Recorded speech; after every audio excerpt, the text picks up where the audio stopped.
और अब उसके बाद आपका इंटरेस्ट डेवलप हो गया, ऐसा नहीं है। एक प्रॉपर रिलेशनशिप है जिसके अंदर ब्रेक आ गया हुआ है, या एक रिलेशनशिप था जिसमें जो है वो ब्रेकअप हो गया।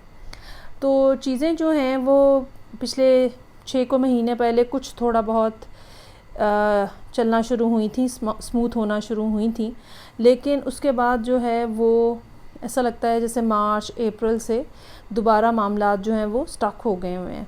और या तो पाइसेस ख़ुद कोई स्टेप नहीं ले रहे, और या दूसरा पर्सन भी जो है वो, बल्कि दोनों लोग जो हैं, हैंगमैन है और नाइट ऑफ पेंटिकल्स है, दोनों लोग अपनी अपनी जगह पे स्टैंड स्टिल हैं। कोई भी किसी की तरफ कदम नहीं बढ़ा रहा, कोई भी किसी से बात नहीं कर रहा, और दोनों जो हैं वो बस इंतज़ार में हैं कि दूसरा पर्सन जो है वो कोई एक्शन ले या कोई रिएक्शन करे।